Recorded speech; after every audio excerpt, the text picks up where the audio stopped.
مرحا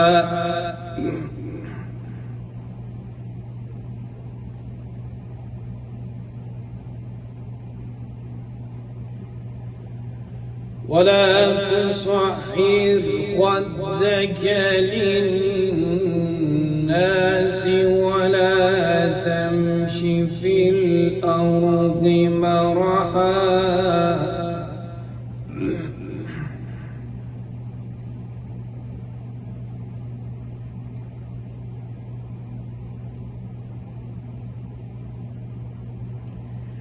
إن الله لا يحب كل مختال فخور صدق الله العلي العظيم.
اللهم صل على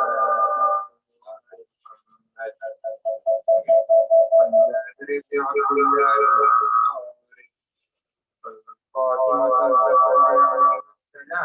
رسول الله صلى الله عليه وآله. قال سمعت فاطمة أنها دخل علي أبي رسول الله في بعض الأيام فقال السلام عليك يا فاطمة فقلت عليك السلام. قال إني أجد فيه ضعفا فقلت له أعيذك بالله يا أبتاه من الضعف. فقال يا فاطمة ائتيني بالكساء اليماني فغشيني به فأتيت بالكساء اليماني فغشيته به وسرت أنظر إليه وإذا وجهه يتلالو كأنه البدر في ليلة 88. اللهم صل على محمد وآل محمد. فما كانت إلا ساعة وإذا بولدي الحسن قد أقبل وقال السلام عليك يا أمه فقلت وعليك السلام يا قرة عيني وثمرة فؤادي. فقال يا أمه إني سمعت عندك رائحة طيبة حسنها رائحة تزكي رسول الله. فقلت نعم إن جدك تحت الكساء. فأقبل حسن نحو الكساء وقال السلام عليك يا جداه يا رسول الله أتأذن لي أن أدخل معك تحت الكساء. فقال وعليك السلام يا ولدي ويا صاحب حوضي قد أذنت لك فدخل معه تحت الكساء. فما كان إلا ساعة وإذا بولد الحسين فدخل وقال السلام عليك يا أمه فقلت وعليك السلام يا ولدي ويا قرة عيني وثمرة فؤادي. فقال لي يا أمه إني سمع عندك راية طيبة كأنها راية تزكي رسول الله صلى الله عليه وآله. فقلت نعم إن جدك وأخاك تحت الكساء.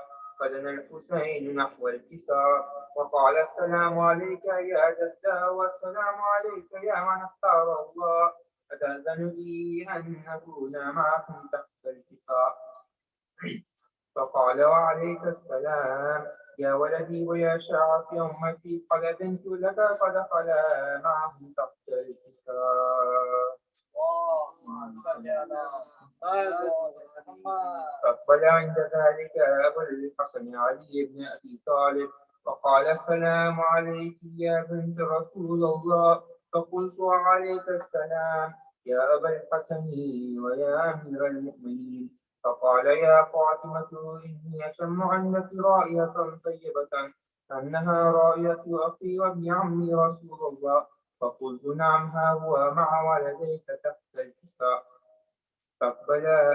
فأقبل علي نحو الكساء وقال السلام عليك يا رسول الله أتأذن لي أن أكون معكم تحت الكساء. قال له وعليك السلام يا أخي ويا وصي وخليفتي وصاحب الوعي قد أذنت لك. فدخل علي تحت الكساء. اللهم صل على محمد. ثم أتيت نحو الكساء وقلت السلام عليك يا أبتاه يا رسول الله أتأذن لي أن أكون معكم تحت الكساء. قال وعليك السلام يا بنتي ويا بدعتي قد أذنت لك قد دخلت تحت الكساء. اللهم صل على محمد. فلما اكتملنا جميعا تحت الكساء أخذ به رسول الله بطرف الكساء وأومى بيديهما إلى السماء. قال اللهم إني هؤلاء أهل بيتي وخاصتي وحامتي لحمهم لحمي ودمهم دمي يؤلمني ما يؤلمهم ويحزنني ما يحزنهم. أنا حرب لمن حاربهم وسلم لمن سالمهم وعدو لمن عاداهم ومحب لمن حبهم. إنهم مني وأنا منهم. فاجعل صلواتك وبركاتك ورحمتك وغفرانك ورضوانك علي وعليهم وأذهب عنهم الرجس وتطهرهم تطهيرا.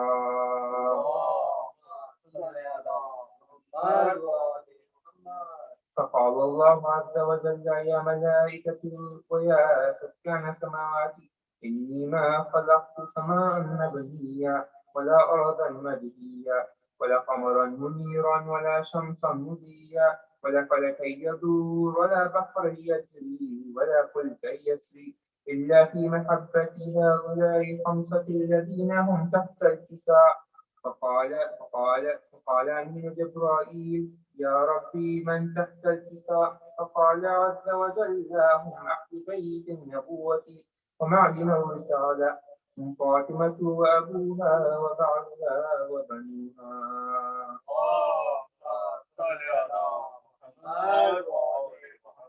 فقال جبرائيل: يا رب يتعتم لي أن أهلك إلى الأرض لأكون معهم ثالثا. فقال الله: نعم قد أذنت لك. فهبط الأمين جبرائيل فقال: السلام عليك يا رسول الله العلي والأعلى، يطلق السلام ويخصك بالتحية والإكرام ويقول لك وعزة وجلالي: إني ما خلقت سماء مبنية ولا أرضا مدهية ولا قمرا منيرا ولا شمسا مضيا ولا فلكا يدور ولا بحرا يجري ولا فلكا يسري إلا لأجلكم ومحبتكم قد أذن لي أن أدخل معكم، فهل تأذن لي يا رسول الله؟ فقال رسول الله: وعليك السلام يا أمين وحي الله، إنه نعم قد أذنت لك. فدخل جبرائيل معنا تحت الكساء فقال لأبي: إن الله قد أوحى إليكم يقول: إنما يريد الله ليذهب عنكم الرجس تحت البيت ويطهركم تطهيرا.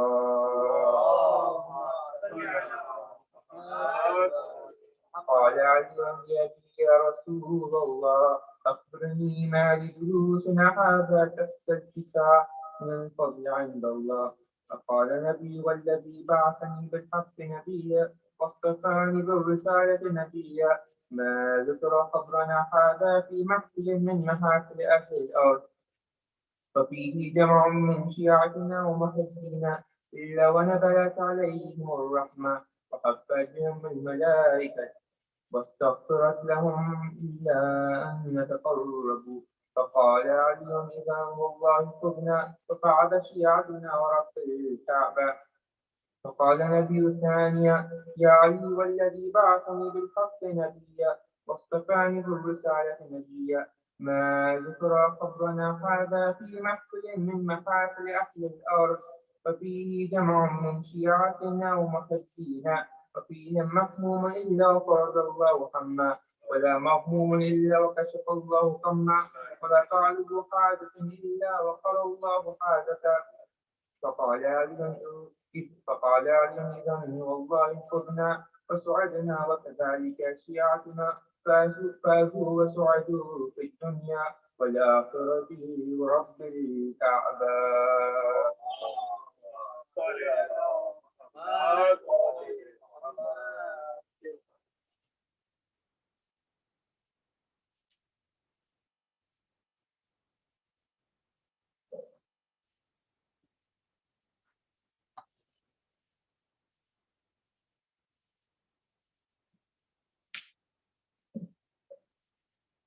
आवाज़ बुलंद आ रही सलवात अल्लाहुम्मा सल्ली अला मुहम्मद व आले मुहम्मद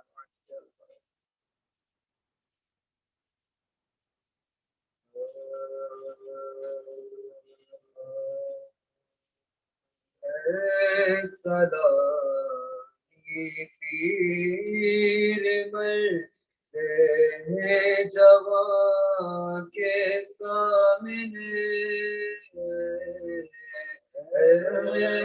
सलामी पीर मरते हैं जवां के सामने, अकबर ने खसा की बाप माँ के सामने,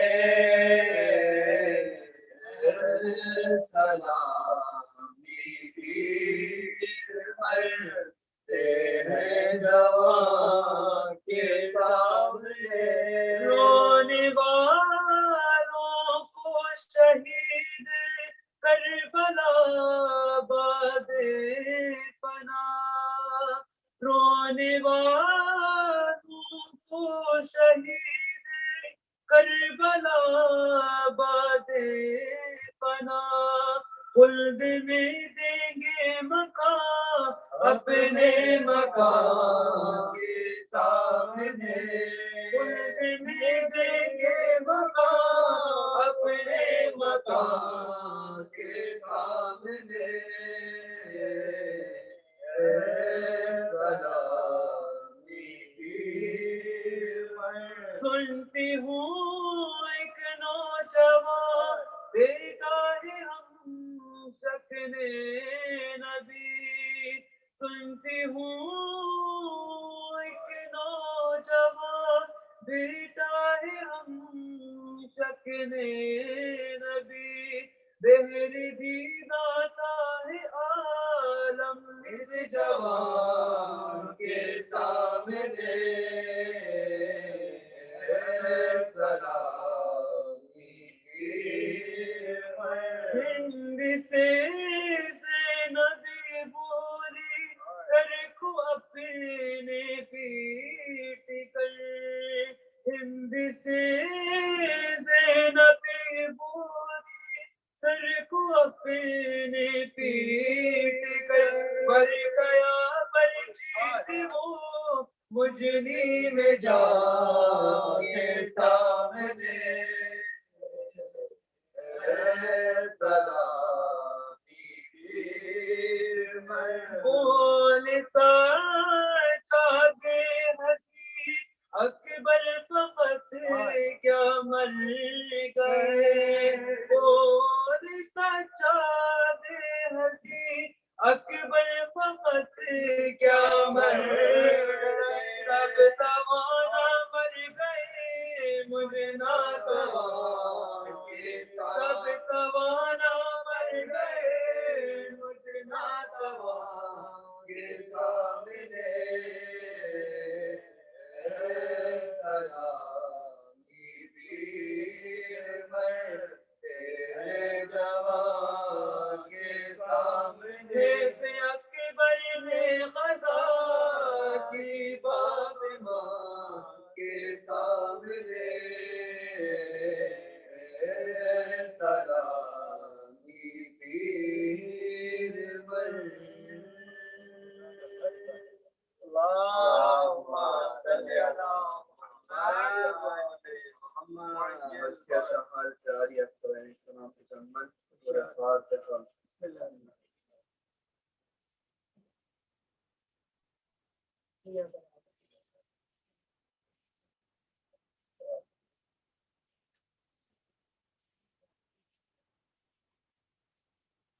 अल्लाहुम्मा सल्ली अला मुहम्मद। बेदर की मौत मरना जवान बेटे का, सफर जहान से करना जवान बेटे का, गज़ब है खून में भरना जवान बेटे का, सितम है जी से गुजरना जवान, सितम है जी से गुजरना जवान बेटे का। शबाब था के शहे मशरक़े से छूटे, मुहिब्बो पीटो के अकबर हुसैन, मुहिब्बो पीटो के अकबर हुसैन से छूटे। खुदा पिदर को ना दिखलाए मरग़रात जा, कलेजा ज़ख्मी हो जब दिल को फिर क़रार कहाँ, इधर तो सीना है अकबर से गुजरी नो किसे ना, लहू उधर हुआ चश्मे इमाम, लहू उधर हुआ चश्मे इमाम मेरी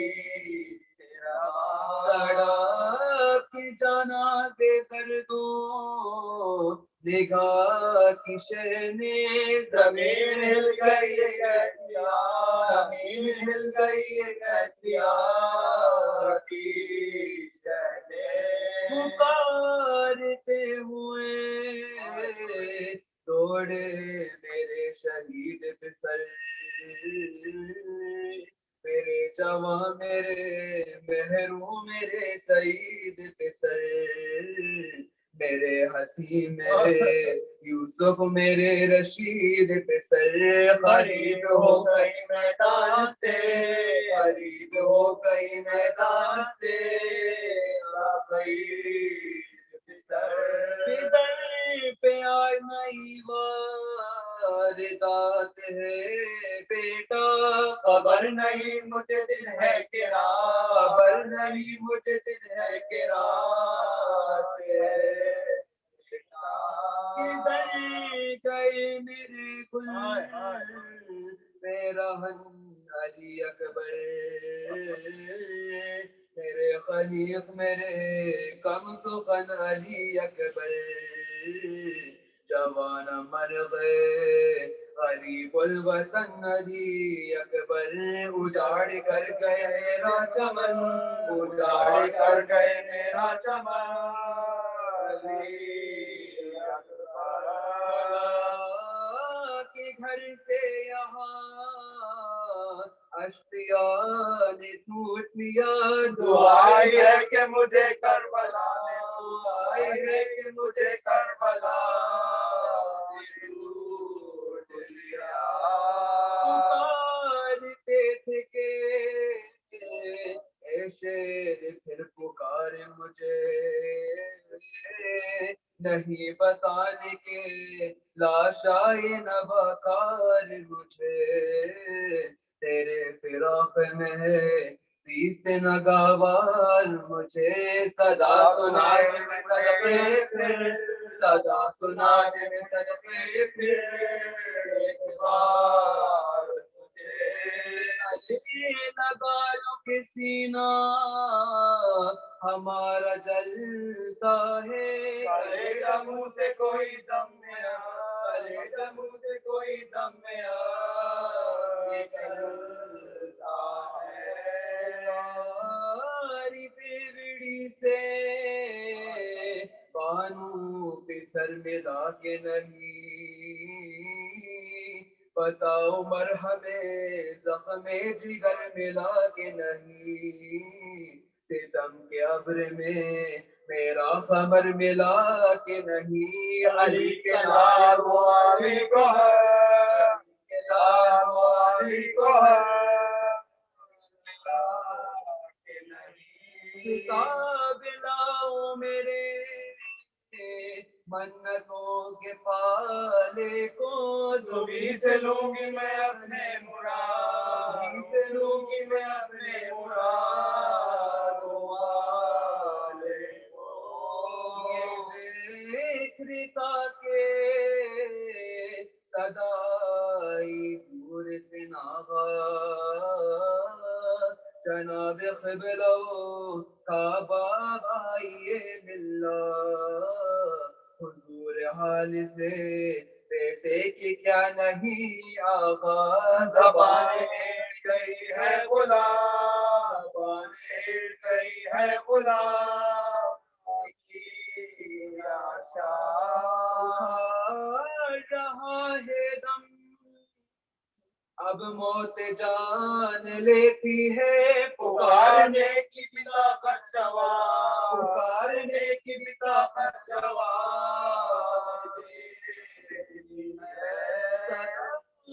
सुनते ही सुल्तान बहरुबर दौड़े, ये दर्द दिल था के थामे हुए जिगर तोड़े, कभी तो फौज पे मानिंद शेर नार दौड़े, कभी इधर कहीं रोते कभी, कभी इधर कहीं रोते कभी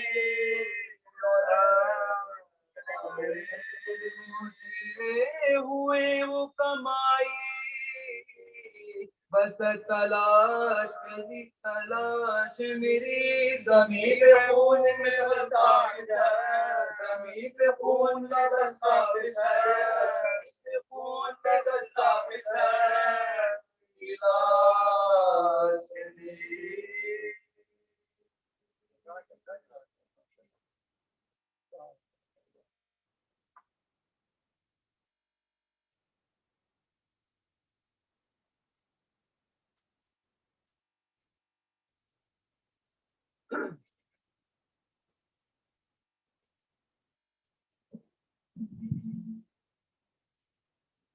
Assalamu alaikum.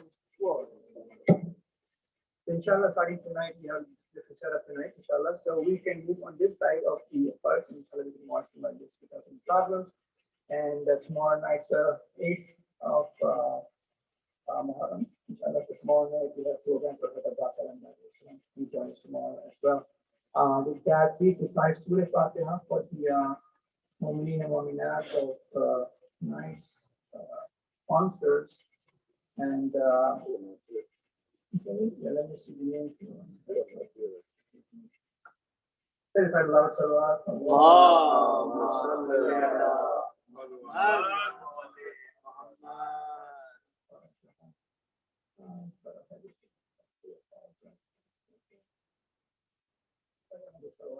Allahumma salli ala Muhammad. Are they here? They're here. They can tell the Please say another salawat, please. Allahumma salli ala Muhammad.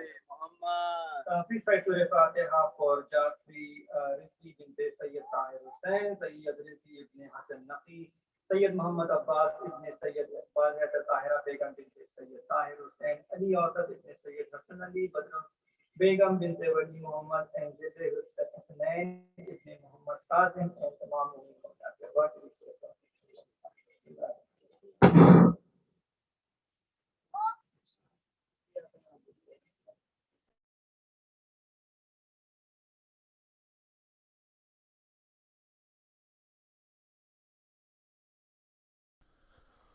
أعوذ بالله من الشيطان الرجيم بسم الله الرحمن الرحيم الحمد لله الذي لا يبلغ مدحته القائلون ولا يحصي نعماءه العادون ولا يؤدي حقه المجتحدون الذي لا يدركه بعد الحمم ولا يناله غوص الفطن ثم الصلاة والسلام على أشرف الأنبياء والمرسلين حبيب قلوبنا وطبيب نفوسنا وشفيع ذنوبنا سيدنا ومولانا أبي القاسم محمد اللهم صل على محمد وآل محمد وعجل فرجهم وأهل بيته الطيبين الطاهرين المعصومين المظلومين لا سيما بقية الله في الأرضين صاحب العصر والزمان خليفة الرحمن إمام الإنس والجان ولعن الله أعداهم أجمعين إلى يوم الدين أما بعد فقد قال الله وقوله الحق بسم الله الرحمن الرحيم والذين جاهدوا فينا لنهدينهم سبلنا وإن الله لمع المحسنين صدق الله العلي العظيم صلوات على محمد وآل محمد اللهم صل على محمد وآل محمد وعجل فرجهم. The strength and complexities of a young heart has been our ongoing topic. Tonight is lecture number 7. With only a few days remaining until the day of Ashura, our attempt now for the past couple of nights has been to individually dedicate each one of these lectures to one issue that pertains to the youth and, of course, their solutions. 2 nights ago, we talked about the idea of your thoughts and the triggers of your thoughts. And we talked about the fact that there are those entities and people and things around us that absolutely affect our train of thought, places negativity inside of us, or brings toxicity into our thoughts. That sometimes, if the thought is strong enough, can translate into some destructive habits, action, and eventually now moving away from God. We talked about the hadith from Imam Sadiq, remember, the limits of friendship, the 5 limits that have to be upheld. And last night we talked about freedom. This false notion of absolute freedom, the false notion that I don't want to be mastered, I want to be my own person, I want to make my own decisions, I want to be accountable only to myself. And remember the verse from Surah Az-Zumar, a very important verse. Allah subhanahu wa ta'ala, ضَرَبَ اللَّهُ مَثَلًا. Allah now brings forward an example. One who is mastered by several, one who is mastered by one. Okay? And we talked about the idea that sometimes, we don't understand that while we have the power to choose our master, we have to be smart in that choice. We want to make sure we choose that master that we enslave ourselves to, that the more we serve that master, the more we grow. And besides the ubudiyya and subservience of God, there is no other master, slave, mawla, abd relationship except for that one. And that brings me to tonight. And tonight I want to look at navigating through the various emotions of a youth, from anger to desire, and these two are the main ones. Okay? The reality is that one of the beauties of the young individuals is the fact that they gravitate towards what's true faster than any other generation does. They accept the truth, and once they accept the truth, they're quite stubborn on that path of truth, which is a beautiful thing. They're always looking to search for truth. They want to know why this, why that. It's a beautiful thirst they have inside of them. I get all sorts of questions from people in my own city, from New Jersey, that talk about, this question and that question. And, the boldness, number one, I absolutely love. Not only that, but the level of thinking, the depth of the thinking of the youth in this day and age is very, very impressive. What they have to realize is that they won't understand everything at once. In fact, the epitome of submission is sometimes to submit to a higher being, even though you may not have the knowledge of everything that you're submitting to. But because you believe in him and his entities, and his attributes, whatever comes down from him, you submit to. Okay? So having said that, those things are beautiful. What is a challenge for today's youth are the high and strong an array of emotions that exist inside of them. There's anger, and sometimes that anger is fierce. There's desire, and sometimes that desire debilitates that human being. There's powers of creativity that can either lead them astray or lead them towards God. And then there's the power of the intellect. Logical, reasonable, rational human beings that live in a world of 1 + 1 = 2. Now these are, like I said, sometimes antithetical, complete, absolute opposites inside of us. And all of them demand our attention. Now as you get older, you learn to navigate through these emotions. You learn to kind of turn off the faucet of anger and turn on the faucet of the intellect. You kind of learn to understand that before I even enter this act, what are the ramifications? That comes with age and wisdom and experience. And sometimes a 16-year-old is not afforded those luxuries. He or she just turned baligh, trying to figure out their body, their emotion, right? Why is it that they're crying all of a sudden? Why is it that this one thing triggered their emotion? They're trying to figure out their trauma and their triggers from when they were a young child. Sometimes a word, a sentence, a glance, a glare, a refusal of something that they asked for will set them off. It's not that one thing. And actually, it's connected to several things when they were 5 or 6 or 9 years old. But they now have to travel inward to figure out, whoa, why did I react this way to a simple gesture or even a simple joke? Maybe it triggered you to when you're 8 or 9. I don't know. But the internal kingdom of a youth is ever changing, and the change is fast, and the change is quick, and it's a dynamic situation. It's ever changing. Like I've been saying, while a youth is quick to accept, a youth is also quick to run sometimes, and quick to come to the conclusion that this is not for me. So in tonight's discussion, a very crucial one, mind you, we have to look at the idea of navigating through the various powers of the soul of a young person. Okay? Now let me give you a little bit of a reference, so those of you who wish to kind of take it a little bit further. There is a book that is taught in the first year of Hausa in the class on Islamic ethics, akhlaq. The book is called Jami' Okay. Sadat is known as, felicities, right? From Syed, Sa'ada, meaning happiness, true happiness. And Jami' al-Sadat is a collector. Jam is a collection of those things that can bring the human being to a level of serenity, happiness, and tranquility. Now, it's translated as the collector of felicities online. The collector of felicities online. Available online in English, alislam.org. It's there if you want to go through it. A lot of my content from tonight will talk about this very topic. It's one I almost have in almost every single community that I go to, because it's one that I wish I had when I was a young chap with a black beard and a full set of hair. Because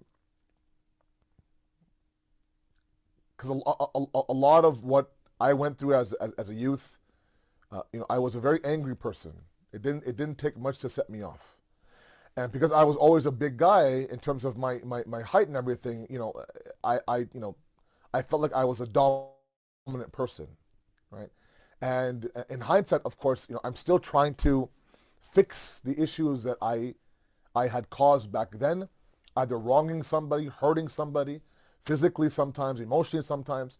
All those things I have to, now I'm still in the process, I tell you, I'm still trying to reach out to people that I've wronged and to fix that wrong. But if I was kind of told that, look, there is an entire system in Islam about navigation of emotions, then maybe it would have been different. But I just didn't have access to that resource back then. So one of the things that's very, very important for any young person out there is emotional intelligence. Now, a lot of you are quite active on social media, okay? And social media can be used for horrendous things, and there's all sorts of garbage on social media. But as I've learned myself personally now, since joining things like Instagram and Twitter, that you can really create your own productive world on Instagram, on social media.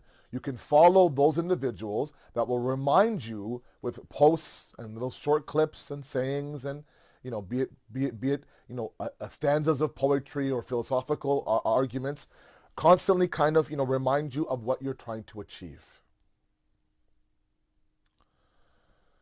So if you're somebody who requires, for example, emotional intelligence, if you're somebody who doesn't have their emotions in check, somebody that your family has flat out said you have an anger issue, you have an issue of desire, for some reason you can't say no to yourself. And if you're going to be active on social media, one avenue, one of them, of many, is make sure you follow those people that can help you. There's all sorts of accounts out there, and Muslims, non-Muslims doing incredible work to really help today's youth, like I said, travel through their internal kingdom.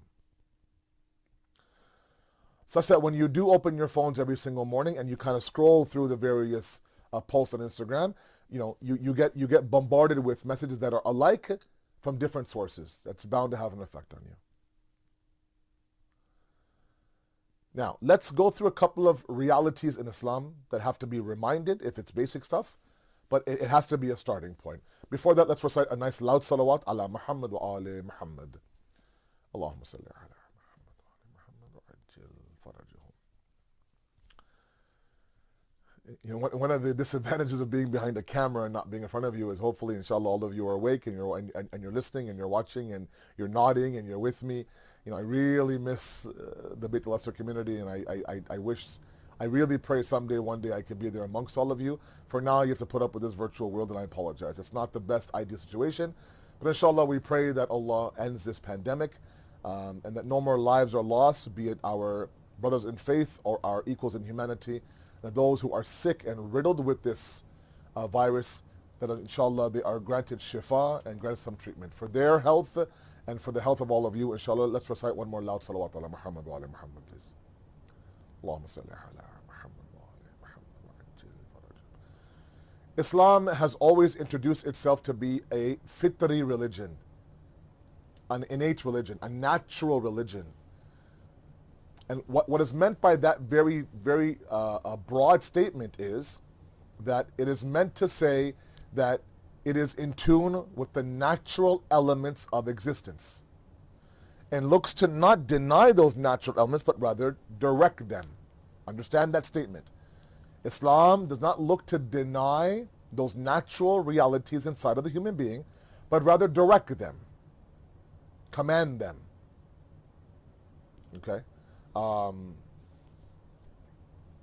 Navigate them into their appropriate places. Emotion is no different. Emotion is a very natural reality of every single human being. And specifically, the two that I want to focus on today, anger and desire, are very natural emotions. Don't tell me that you don't get angry. Don't tell me that you don't want this or want that, right? So if that's the case, Islam is not going to sit there and close the door on anger, close the door on desire, and say all of anger is horrible, all of desire is horrible. We don't believe in a religion of celibacy, okay? Where desire of the physical body is all satanic. We don't. We believe it to be a blessing of God. Physical desire, lust inside the human being is absolutely a blessing of God, provided, one more time, it is directed properly through the means of the intellect and within the hudud of Allah. Remember the hadith by Imam Ali alayhi salatu was salam. Allahumma salli ala Muhammad wa ala Muhammad wa ajil farajahum. He says, لا يسعد شيئا or لا يسعد أحدا. An individual will never reach the level of Sa'id إلا بإقامة حدود الله, except with the establishment and the respect given to the limits of Allah subhanahu wa ta'ala. Okay? So while Allah does not deny anger and desire, it does set limits on the anger and desire. Those limits have to be respected. Then you can expect to reach a level of happiness and serenity. Before that, God forbid you reach a level where you are a slave of your emotion. It's not what we want. We don't want to be a slave of our emotion. We want to be in control of our emotion. Okay? Point number 2 is a very profound hadith, again, by Amir al-Mu'mineen, where he says now that the human being essentially travels through 2 different levels. Sometimes the human being travels above the angels, sometimes the human being travels beneath the animals. Elevates above the angels, okay? And deviates to below the animals. Now he describes when each one happens. That when an individual allows his intellect to govern, and the word I'll use is govern, again, not kill, not destroy, govern the other emotional faculties inside of them. Meaning what? That when you get angry, when you have a desire, when you want something or want someone, the one that makes the ultimate call, the one that rubber stamps the process, is the intellect. When that happens, the human being has elevated above the angels. Why? The angels don't have intellect. The angels only know one thing, the hamd of Allah, the thana of Allah, the praise of Allah, the subservience to God. That's all they know. They don't have the ability to choose between right and wrong, but the human being does. And when we do consciously choose to be right and govern our emotions, even at their strongest point, we've actually now elevated past the angels. Now the flip side is also true. The flip side is also true. When we do the opposite, when we allow our intellect to be governed by our anger and our desire, meaning that when we are angry, we're furious, for whatever reason, somebody had said something, a fight, an argument, something my parents said, something my spouse said, I'm angry. My intellect runs from the arena. Where the aql is supposed to govern that anger, the aql is nowhere to be found because we have not strengthened that intellect.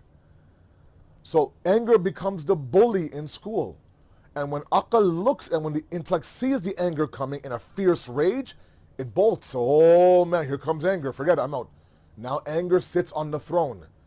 So what happens is you lose control of your tongue, you lose control of your fist, you lose control of everything, and you say things and you do things and you hit things that afterwards you are going to live with regrets. And afterwards, when order is restored and the anger subsides to the intellect, that's when we end up doing tawbah, repenting, saying sorry to my spouse, saying sorry to my parents, sorry to my friends, that wasn't me, I'm not sure what got over me, blah, blah, blah. Or like me, you end up, using your whole life going on saying, look, what I did to you 10 years ago, I'm sorry, right? We don't want that to happen. So when a person does that, when a person now has allowed their emotions to overtake the intellect such that the intellect does not do its job, it's actually now reduced itself, the human does, lower than animals. We become animal-like. And why are we lower? Because we have the tools to not become animal-like. Animals don't have the intellect. We do. So the navigation between the levels that we see, right, are all to do with the managing of our internal kingdom.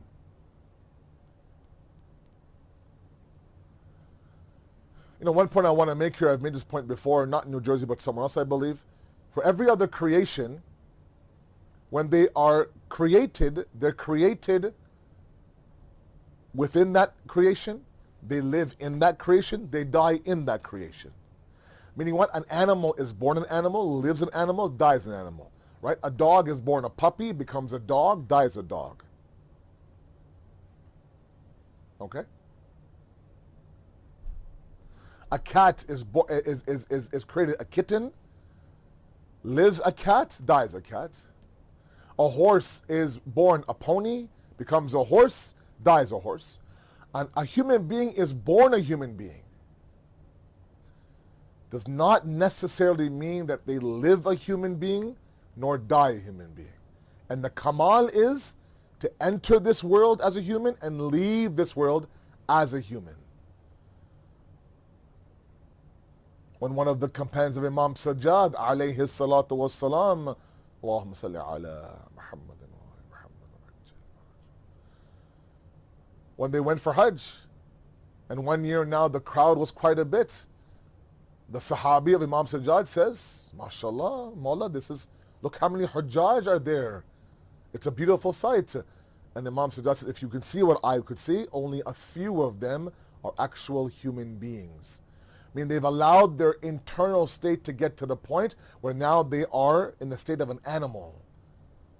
Right? When they're angry, they're foaming at the mouth and they let fly. When they desire something, they don't care about the repercussions. They go ahead and go for it. That's an instinctive life. We talked about instinct last night when it comes to freedom. Right? This instinctive freedom that some of us now kind of crave and want doesn't exist. So this idea that we have to now ensure that we remain within the human element, human realm, is very, very important. Now, inside Jami al-Sadat, the book that I had referenced about a couple of minutes ago, from Ayatollah Naraqi, he says, and again, look how natural the religion is, and look how realistic the religion is. Okay? That's why it's so vital, and I have so many things to say tonight and tomorrow, that if I'm throwing a lot of things at you, don't mind me. That's why it's vital that we continue to learn the Deen from the Deen. That's all I've been saying this Muharram, that past Ramadan, that past Muharram, years and years and years. Learn Islam from Islam.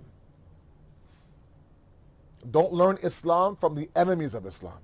Don't learn the Deen from the Deen. Don't learn modesty from the immodest. Don't learn, for example, purity from the impure. There's been a lot of effort put forward by the Shia world, dating back to thousands of years, to preserve the teachings of the Holy Prophet and his perfect, ma'asum, immaculate family. From all the way back to the ashab of the imams, the companions, the ulama, the houses of Najaf and Qum, Today, some scholars, sometimes at a time where they were under house arrest, they were targeted, they were in taqiyya, you name it. For that knowledge not to be wasted into some library or buried online somewhere and not to be used by today's youth, today's young, is a disappointment. It's unfortunate. The resources all of my youth have today to truly learn the Deen and its teachings are numerous.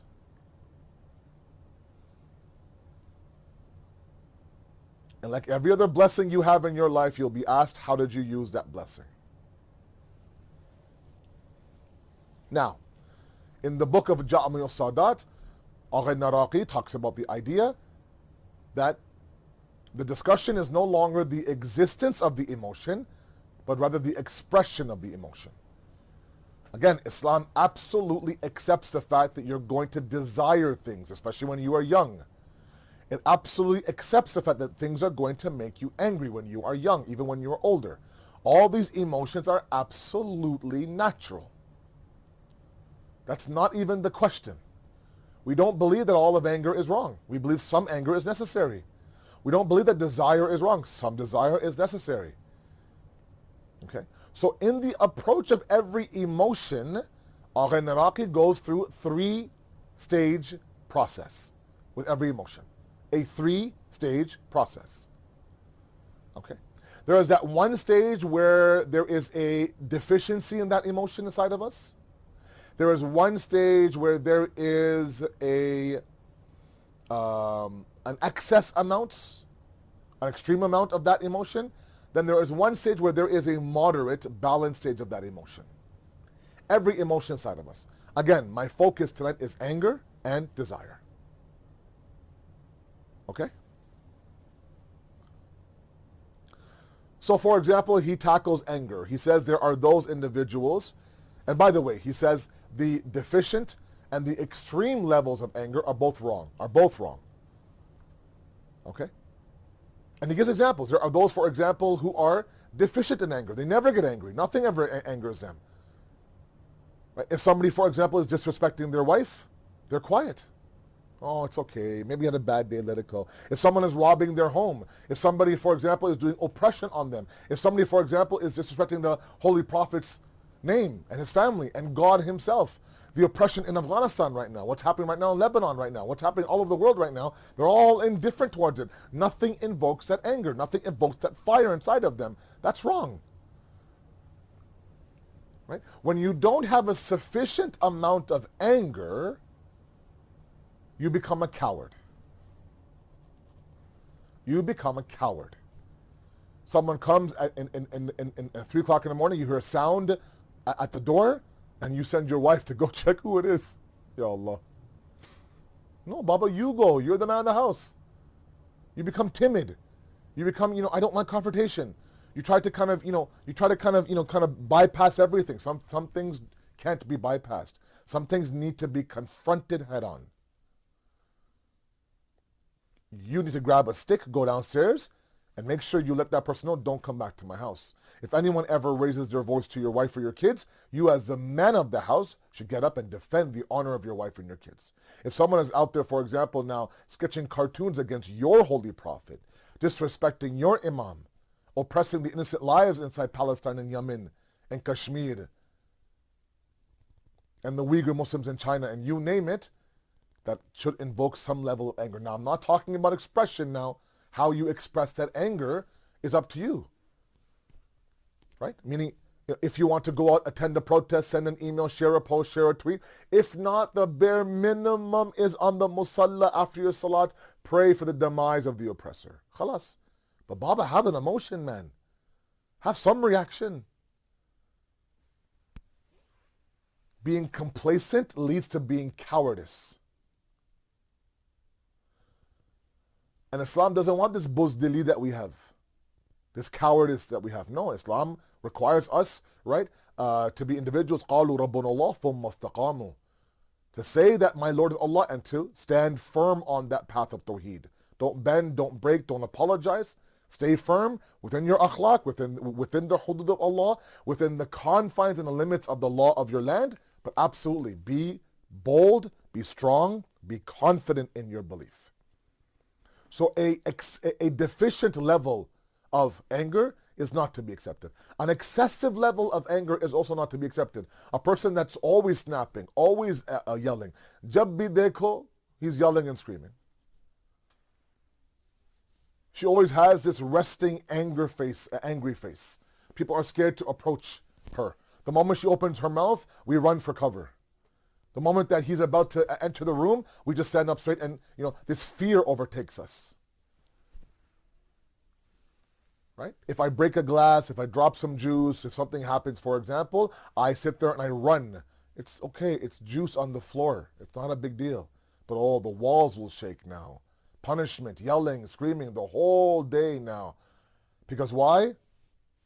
He's just always filled with rage. Always has his ghussa inside of him. And as Imam Jafri as-Sadiq alayhi salatu wasalam says, Allahumma salli ala Muhammad wa ala Muhammad wa ajil. Let's recite a nice loud salawat ala Muhammad wa ala Muhammad, please. Allahumma salli ala. He says, be careful of that person that when they open their mouth, everyone is scared of what might come out. Allah Akbar. We have a hadith that says that the angels will not descend on a house where there is a dog. The angels will not come to a house where there is a dog. Now, some people think that is, that means a physical animal of a dog, right? And it's not haram to have a dog inside the house. It's going to be a pain because a dog is that animal that is aynin najasat. Everything about that dog is najis. If an inch of him is wet and he's walking around your entire house, everything in your house now becomes najis. Good luck making your whole house pok. But yeah, some people have dogs in their backyard, security guards, nothing wrong with that. But this hadith has a deeper meaning to it. What does Imam Sadiq mean? He talks about the idea that a dog in the house repels the angels when a person is at a point where the anger is excessive. They're foaming at the mouth, they're angry, they're raged, they're red, their eyes are bloodshot. Everyone in the house is shaking, fearing for their life. That is equivalent to a dog in the eyes of Islam. Have you seen a dog who's about to attack? They see nothing but blood. A bull sees that red from the matador and goes charging. Sometimes the insan is no different. The anger overtakes us to the point where we are blinded by anything else. Forget the aql, even the feelings of our loved ones.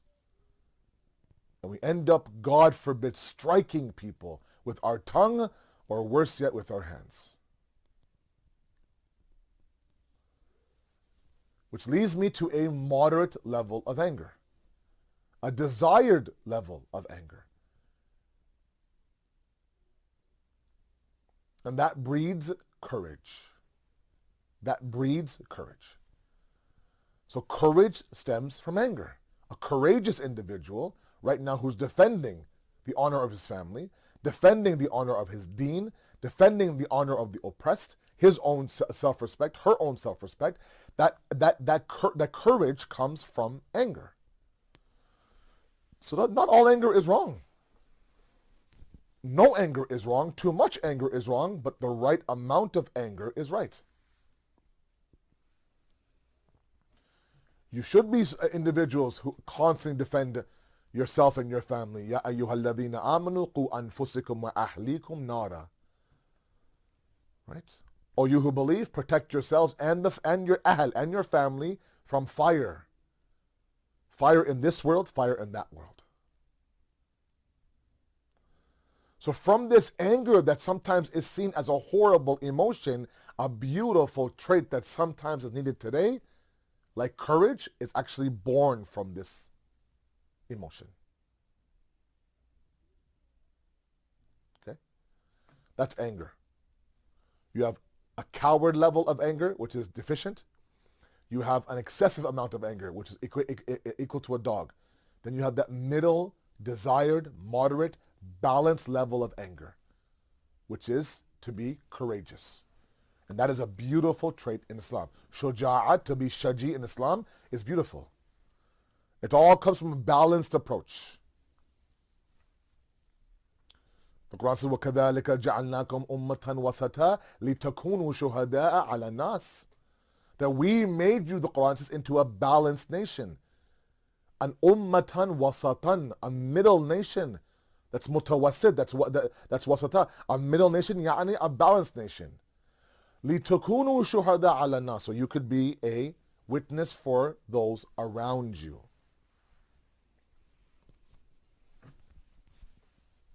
The kamal is not to sit there and be angry and express your anger whenever you want. Remember I talked about the example yesterday. You do you, bro. You be you. There are some guys who take pride in the fact that, yeah, my family's scared of me. Yeah, my wife is scared of me. That's right. She knows. If she, if she gets out of hand, she knows that I'll put her in her place. And there's this absurd pride that some men have in being, I'm the man of the house. And they think the man of the house means that you're the tyrant of the house. Absolutely absurd. Ridiculous. A true man is the man who leads with love and passion and care and mercy. Who extends the hand, the soft, warm hand to his spouse and his children. Not the one who now leads with the iron fist. We don't need the Fir'aun inside the house. We don't. That's anger. Come to desire. Okay. Desire also has a 3-stage process. Such a beautiful presentation of emotion. This is the epitome of emotional intelligence, I tell you. All these buzzwords, man, all these buzzwords that our youth are dying over. Oh my God, EI, emotional intelligence. Oh my God, this idea of gender equality, all these things. What does Islam say? Why doesn't Islam talk about this, Asad bhai? Who said it doesn't talk about this? Who says? In 2021 now they talk about this. 1400 years ago, the Quran and the Ahlul Bayt talked about that over and over again. Now talk about gender equality when it comes to pay. That's still a conversation inside the US. That a male and a female who are doing the exact same work at the exact same level should be paid equally. Why is that a discussion in 2021? I have no idea. And then the gall, forget anybody else, our own, apne log yaar, our own Muslims sit there and say, Islam doesn't have us. Yes, it does. Absolutely it does. Surah Nahl, verse number 97. وَمَنْ عَمِلَ صَالِحًا وَمِنْ ذَكْرٍ أَوْ أُنْثَى وَهُوَ مُؤْمِنٌ. And anyone, whoever, man, يعني whoever, does what? عَمِلَ صَالِحًا, whoever does good deeds. Min dhakarin or untha, from a male or a female, doesn't matter. Wahuwa mu'min, and they believe, they are sincere. They're sincere. If they do that, لَنُحْيِيَنَّهُمْ حَيَاةً طَيِّبَةً وَلَنَجْزِيَنَّهُمْ عَمَلُوا أَجْرَهُمْ بِأَحْسَنِ مَا كَانُوا يَعْمَلُونَ. Beautiful verse. 1697. Look it up, bookmark it, plastered everywhere. The beautiful verse of gender equality in Islam. Allah flat out says, if a male and a female, and they both have the same level of iman, meaning there's no change in their niyat, man amila salihan, they do the exact same deeds, Allah not only will grant them a righteous life, but more importantly, He says, I will give them the exact same reward. لَنَجْزِيَنَّهُمْ أَجْرَهُمْ بِأَحْسَنِ, with husn, with beauty, with absolute fairness. Now I will give you the same ajr. Ajr here does not only mean heavens of the hereafter. It could mean pay, could mean risk.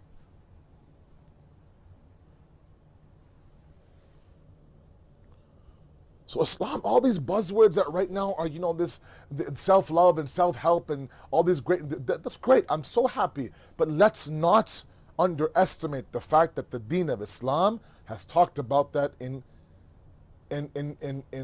detail thousands of years ago. One of them is this idea of emotional intelligence. Now, desire has 3 stages. Okay? Same idea, excessive, deficient, and moderate. And remember, we're always shooting for the moderate level.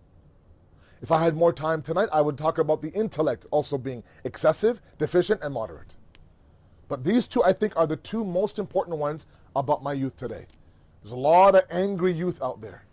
There's a lot of guys who are addicted to their desires. Right? There's drug addiction. There's alcoholism. There's gambling. There's womenizing. There's inappropriate content online.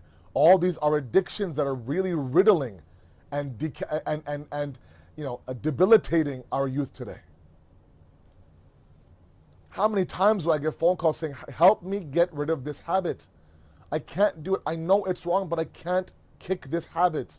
This one sin I keep doing over and over and over again. Sometimes when I think I'm making progress, I go back to that habit. Help me, Asad bhai, please. What do I do? And my heart breaks for these kids, for these youth today. 19, 20, 21 years old. They're dying to be better, but they're drowning in that habit. They're drowning in that act.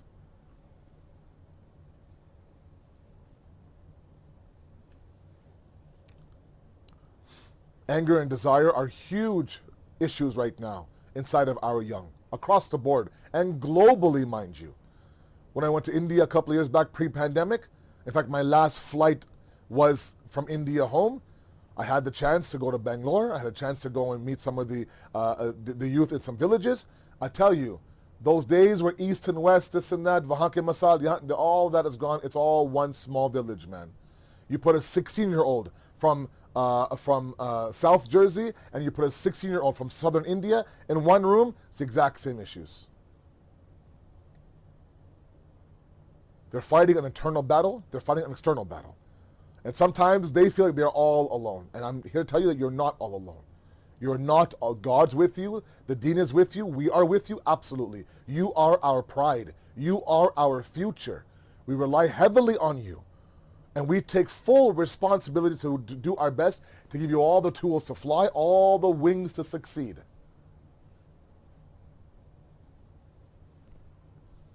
breaks my heart. Drug addiction, alcoholism. All those things are very, very rampant in our communities. There are kids that halfway through a majlis will leave the center, go down the road, get high, come back into the majlis completely intoxicated with drugs. It's happened in front of me. I'm on the mimbar, I see a kid walk out of the hall, not in New Jersey, don't worry. Come back, and afterwards, when they come and say salam to you, and how are you, man, good? This kid I saw get up, looks at me, and he smells it. I can smell it off of him. I can see it in his eyes, and for some reason, he thinks he has everybody fooled. Maybe he has his dad fooled, but I know you're high as a kite right now, my brother. That's an addiction. And that's bold to come back to the center now, high on drugs. That's a person whose desire now has gotten the best of him, and he needs help. And I am a big advocate of professional help. Yes, there are du'as, there is the Quran, absolutely there is an element of shifa inside of Islam, for sure, but it has to go hand in hand. Du'a and dawa have to go hand in hand. Prayers and proper professional help. If any of you out there now, you know for sure, inside of you, you have an addiction problem, please seek help. Now, desire, shahwa, excessive, deficient, moderate.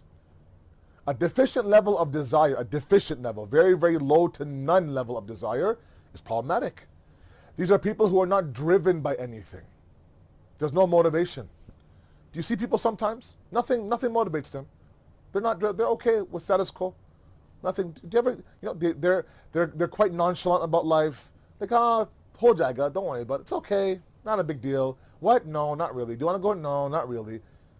Right? There's a lack of passion inside of them. What makes you passionate? Not much. What drives you to wake up every morning? It's tough. That's a problem. Why? Because Islam is a deen of harakat. Islam is a deen of movement. The Holy Prophet sallallahu alaihi wasallam, Allahumma salli ala, says that a mu'min, a believer's yesterday should not be the same as their today. Their tomorrow should not be the same as today either. There should be ultimately incremental, small, inch-like movement, but movement nonetheless. A person who has a deficient level of desire is someone who's not moving in life. Because desire is not always a physical desire, right? Desire is this need to succeed, the need to be better, the need to elevate, the need to grow. That all comes from shahwa. Sometimes we hear shahwa, we think, oh, lust for women, lust for men, lust for drugs, lust for... No, that's also part of it, of course. But a lot of it, some of it has to do with this idea of being a better human being. Now, that's a problem in Islam. We can't have somebody who is the exact same level of iman when they were 16, now that they're 56. 40 years of no movement? No. No. I ask my youth, please humbly, as an older brother of yours, always look to strive in your religion, in your spirituality. An inch at a time, doesn't matter. This is not a race, never was a race. Don't be caught up in the instant gratifying society that you live in, that I live in, that we all live in. Islam is an investment. Let that investment grow over time. We buy stocks, we put in X amount of dollars, and you're told once you put it in, forget about it. Maybe later on you'll see the return, the ROI, maybe, but not right away. It's not like tomorrow it's going to double. No, of course not. That whole principle of investment for some reason, for the Deen, gets lost. Right? There are right now some of you listening to me who are pre-med students looking to be a doctor. May Allah bless you. We need Shia doctors. But it's a process. Writing the MCAT, for example, studying, let's say, for example, in med school, all those all-nighters, pouring in some time, right? Doing all of your rounds, 16-hour days, all that, not getting paid, right? You think, okay, forget that, I'm not getting paid. No, but it's an investment for 10, 15, 20 years from now when the MD is beside your name. That is all there. So you'll put forth the effort knowing full well that maybe later on I'll see the fruits of my labor. The Deen sometimes is no different. Sometimes the Deen shows you the effects right away of your amal and deeds. Sometimes we have to wait for the investment to take its path and journey. Invest in yourself. Invest in the Deen. Don't be somebody who has a deficient level of desire. Want more for yourself. Want better for yourself. Because out there's many, many paths, and Islam is one of them, that allow you to succeed internally. A excessive amount of desire, like gluttony, right? The 7 sins of Christianity, is that you just become somebody who feeds a beast inside of you. Right? Somebody who just and the more you feed it, the hungrier it gets. It's not like us where, okay, I have a full dinner, I'm full, I can't eat anything. No, don't even ask me. No, that desire inside of us, that shahwa inside of us, is a bottomless pit. The more you feed it, the hungrier it gets. Right? When Imam Jafri as-Sadiq, alayhi salatu wasalam, Allahumma salli ala Muhammad wa ala Muhammad. When he says this dunya is like salt water to a mu'min. Salt water is that when you are thirsty, you drink salt water, and what? It makes you more thirsty. So you drink and you drink and you drink. You'll never quench that thirst. Meanwhile, you'll feel bloated, disgusting, too much water inside of you. Sometimes that's how desire is, if it's out of control. It will never truly fulfill itself. Once you have 1, you want 2. Once you have 2, you want 3, etc., etc.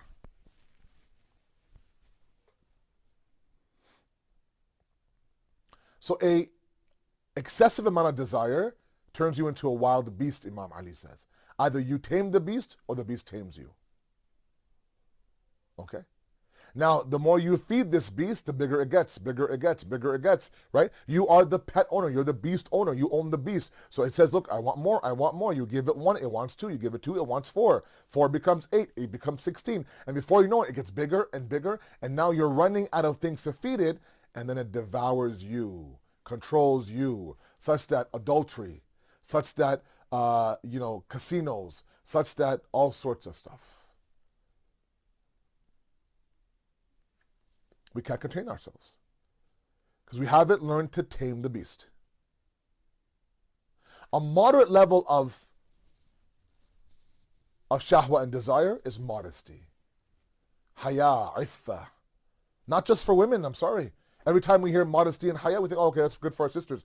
They have been talked about enough for many, many years. The modesty I want to speak about is for men. And I know that right now I'm over 45 minutes. Let's, just wrap this point up and then Masahib. Sitting there in a tent, let's say, for example, with a mask on is very, very hard. I get it. But it was such a crucial discussion. This haya I want is for men. This Muharram, wherever I've gone, I've spoken about the modesty that men have to show in front of women. How do you show that? With your eyes, with your nigah. You can make a woman feel very, very uncomfortable with the way you look at her. Invading her personal space, sitting beside her as her non-mahram, for example, right? Calling her by her first name, for example. Right? Speaking about, what she's wearing, for example. Talking about how nice that color of hijab is on her. Those kind of things. Or even, God forbid, physical touching. I see men, other men go and attempt to hug a wife of another man. Oh, wo to bilkul behan hai. I'm like, no, tumhari behan nahi hai yaar. Not your sister. She's a non-mahram. There's no levels of non-mahram. And people who are mahram have levels. Your mother and your wife are both mahram. Are they the same? No, they're not. Of course not.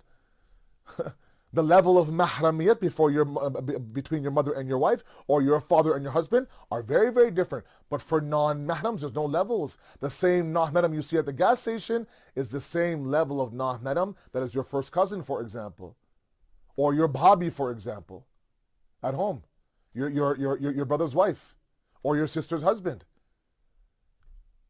Sometimes I see women that have to put their hand up and say, "Oh, please don't come any closer." That's fine. Joking and flirtatious smirks and smiles and looking up and down, and she's walking past the parking lot because she has to come alone and park very far, passing by male volunteers in the parking lot. She feels very awkward. Baba, move from the door, man. Let her enter let her feel like no one's around her. There's 3-4 guys with their vest on, their volunteer vest on. She has to walk through that group of men. If not, though, have a little bit of sorts. But this is a woman. Move from the door. Let her enter. No, we won't. We'll sit there. That haya and modesty comes from a desired moderate level of desire. Now, the one point I want to make, and then Masahib, inshallah. Before that, one nice loud salawat ala Muhammad wa ali Muhammad. Allahumma salli ala Muhammad wa ali Muhammad wa ajil farajahum. How do I get to this balanced level? The one thing that brings the emotion to a moderate level is knowledge. Knowledge. The more we know, the more stronger the intellect is. And the intellect is the lantern of knowledge is the lantern of the intellect. If the intellect is weak, if it's in darkness, if it's not strong enough, the thing that strengthens the intellect is knowledge. Islamic, spiritual knowledge. Be balanced in your knowledge, guys. A lot of you spend hours and hours in your secular schools, universities, colleges. Absolutely, that is necessary. Balance it out with Deeni and spiritual knowledge. There are lecture series, there are classes, you can spend some money on classes, you can sit there and download books, you can access a scholar. There's just too many things out there.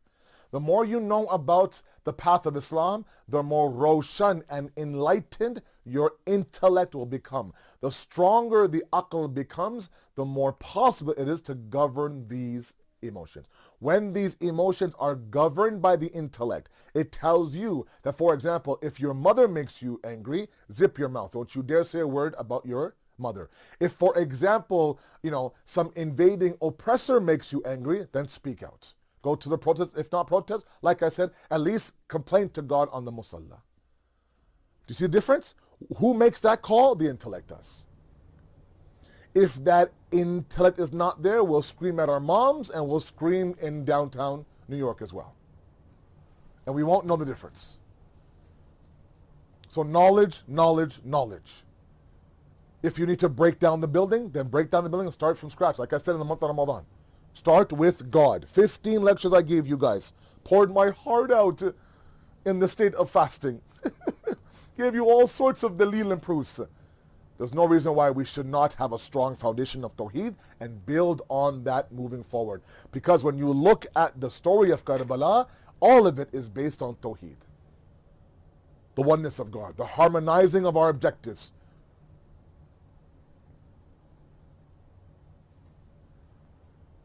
Even to the point where there are young individuals. And tonight we remember the two sons of Bibi Zainab.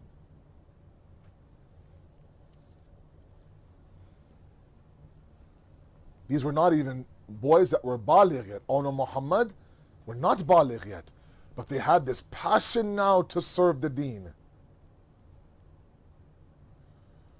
They had this passion now to uphold the principles of the Prophet of Allah's mission. And so when they approached Imam Hussein saying, Mamu, give us ijazat. How difficult are these moments one by one from my Mazlum Mawla Hussein. How does he, as their Mamu, as their uncle now, how does he give permission to the two sons of his sister? But he knows how strong Zainab feels about this. And so he gives them permission. Hazrat Abu Fazl Abbas comes forward. Ali Akbar comes forward. One gets On ready for battle. One gets Muhammad ready for battle. The problem was that they couldn't find armor now to fit these two young boys. They tried 6 to 7 different helmets. They couldn't fit. Finally, Imam Hussein steps forward, ties a green imama on On, ties a green imama on Muhammad, fits the helmet on their heads, mounts them on the horse, and together now they enter the Maidan of Karbala. We are the sons of Jafri, he would say. The blood of Bani Hashim runs through our veins. They begin to kill. As long as they are together, they're warding off the enemy. 13, 15, 21 different foot soldiers, horsemen are killed. This is amazing. These kids are everywhere. But Umar ibn Saad realized you must separate these two. So they took On to one side, they took Muhammad to another, and finally now they succumb to thousands of enemies and they fall from the horse. On cries out, Assalamu alayka, Ya Aba Abdullah. Hussein goes running inside the Maidan of Karbala. Abu Fazl goes running inside the Maidan of Karbala. They bring On Muhammad back to the Khayma with every other shaheed.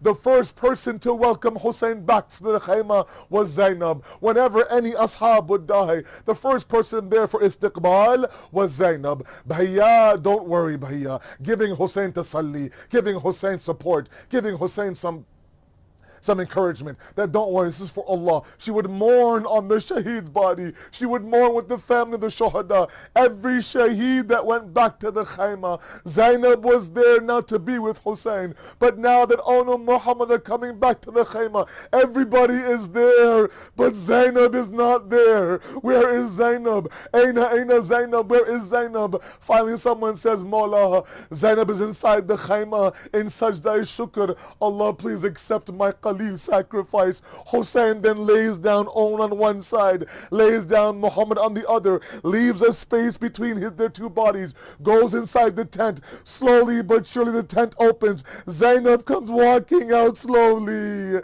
sees her two sons on the ground, kneels down between them, places one hand on On's chest, one hand on Muhammad's chest, falls at the sajda, begins to pray to Allah subhanahu wa ta'ala.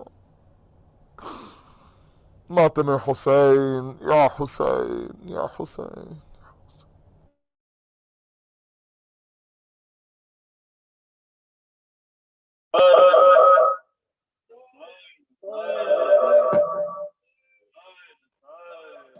Hussein, Hussein, Hussein.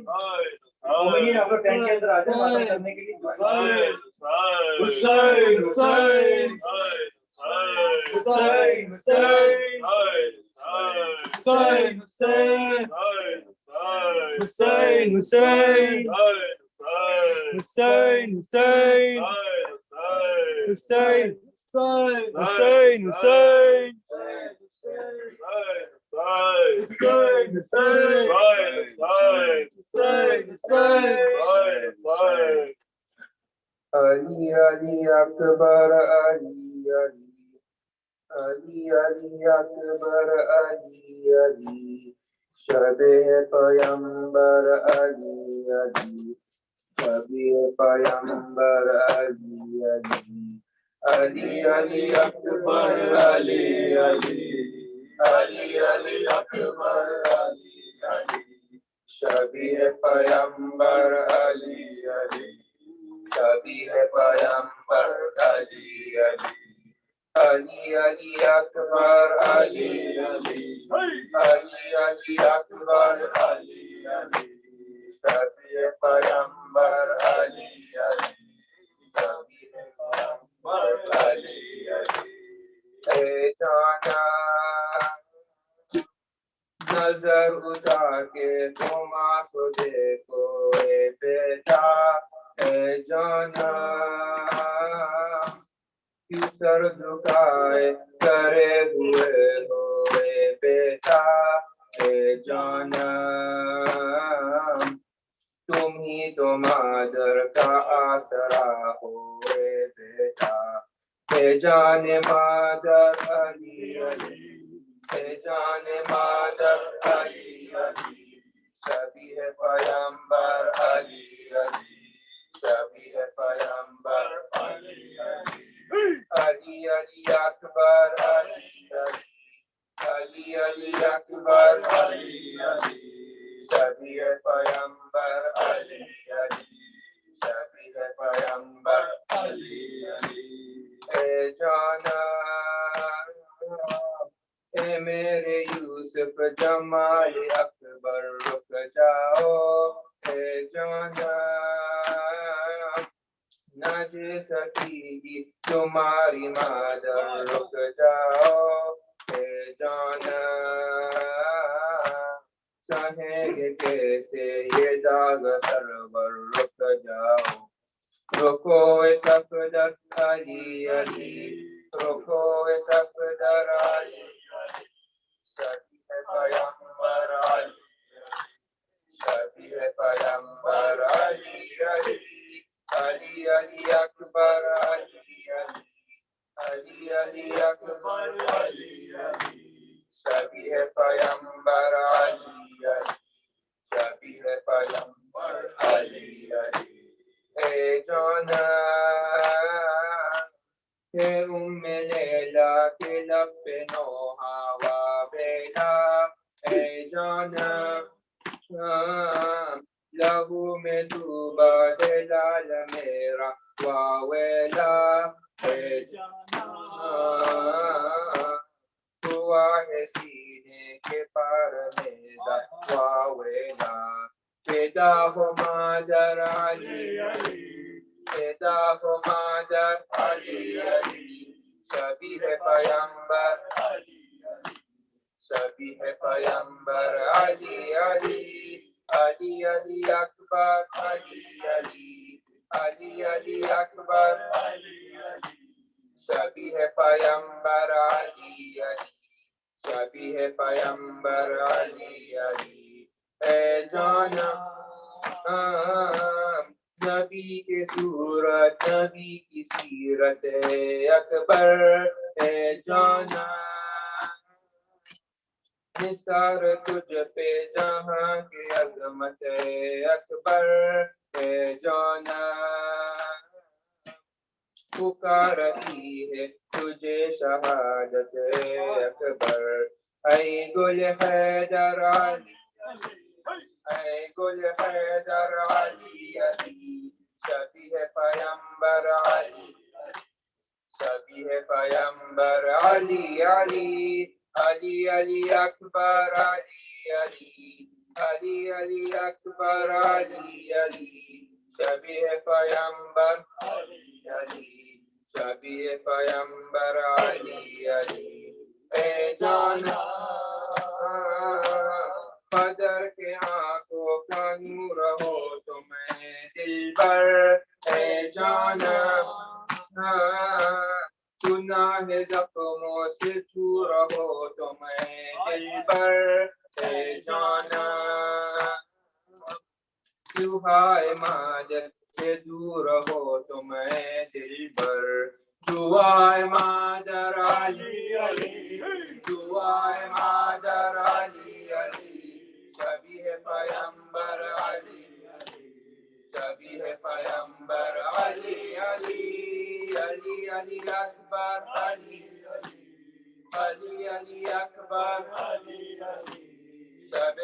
पैगंबर अली अली शब है पैगंबर अली अली अली अली अकबर अली अली अली अली अकबर अली अली शब है पैगंबर अली अली शब है पैगंबर अली अली ए जाना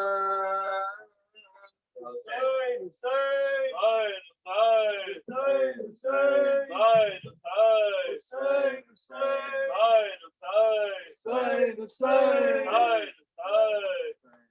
घोड़े से गिर के जगनी अकबर ने दी सदा अपनी कमर को थाम के शबीर ने कहा कड़ियल जवा किला उठाने चले हम रसीदी हो कमर तुझे अब्बास की कसम कड़ियल जवा किला चले हम सीधी होए कमर तुझे अब्बास की कसम कड़ियल जवा किला चले हम सीधी होए कमर तुझे अब्बास की कसम हाज़री है मुझको अकबर को लेके मैं जाना है रास्ते में लड़खड़ाना शबीर के कदम सीधी होए कमर तुझे अब्बास की कसम कड़ियल जवा किला उठाने चले हम सीधी होए कमर तुझे अब्बास की कसम गुरबत पे अपनी रोया है खुद इतने फातिमा गिर गिर के देखिया है मफतल का फातिमा बस हमसे दूरी लाश है अकबर की दो कदम सीधी होए कमर तुझे अब्बास की कसम कड़ियल जवा किला चले हम सीधी होए कमर तुझे अब्बास की कसम हाँ राशा है इस कदर के लरजते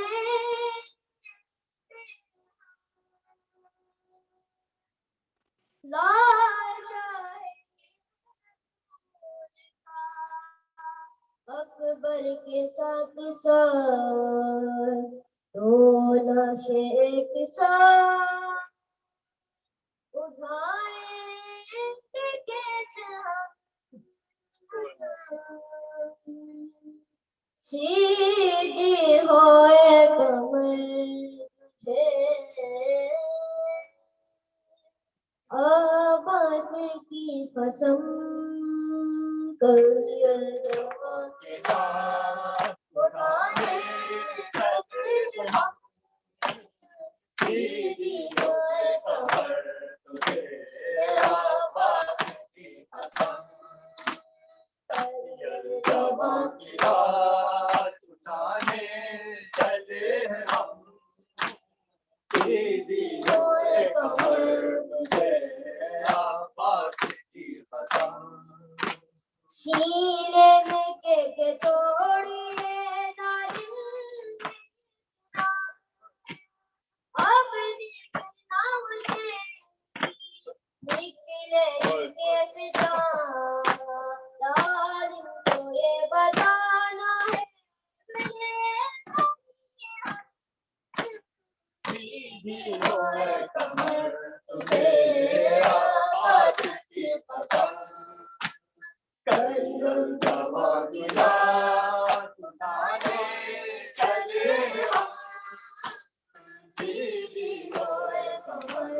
तुझे अब्बास की कसम इज़हार में क़याम में जाऊंगा किस तरह देना की कायनात उठाऊंगा किस तरह ज़हरा का चांद कर वो भला में हुआ है कम दीदी होए कमर तुझे अब्बास की कसम बड़ी जवां की रात उठाने चले हम दीदी होए कमर तुझे अब्बास की कसम बड़ी जवा की लाश उठाने चले हम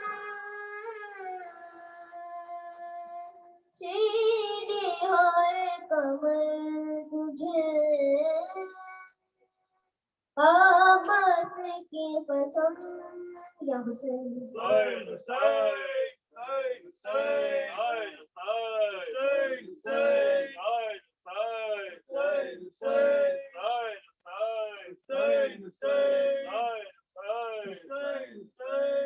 गोरे बदन से अकबर बरची न खींचना गोरे बदन से अकबर बरची न खींचना बोले बदन से अकबर बरची न खींचना जाने अब लबों पर जाने अब लबों पर बरछी न खींचना बोले बदन से अकबर बरछी न खींचना बोले बदन से अकबर बरछी न खींचना बाबा नजर को फेर लो दम टूटने लगा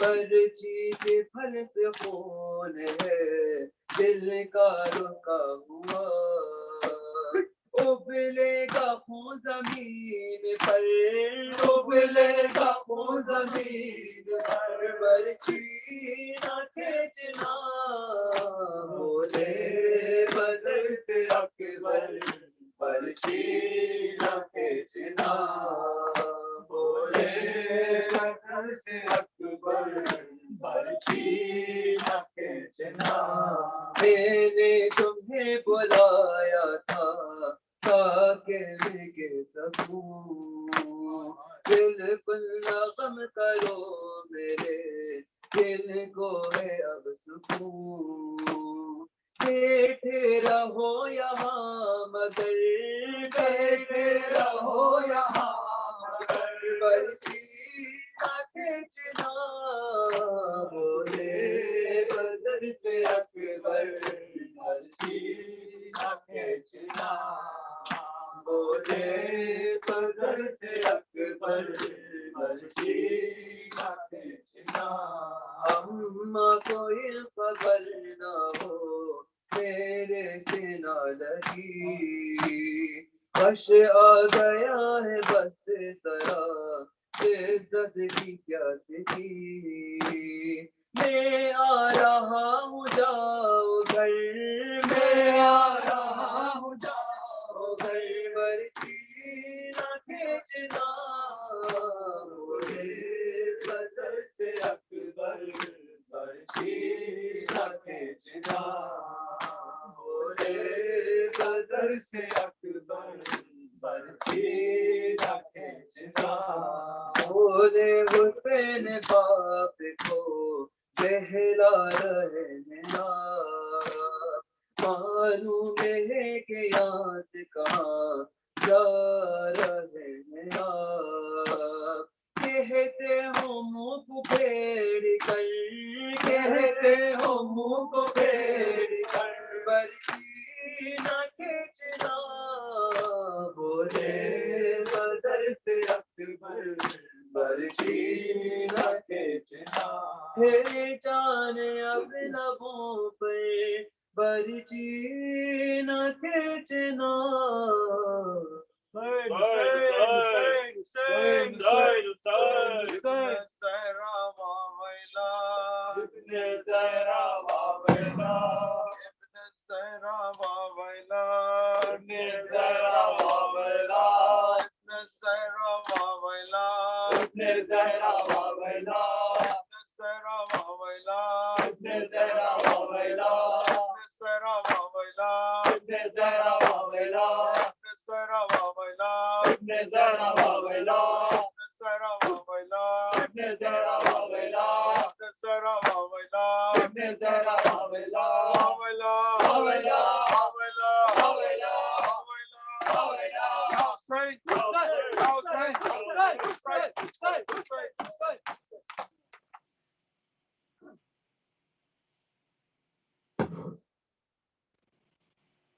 السلام عليك يا رسول الله.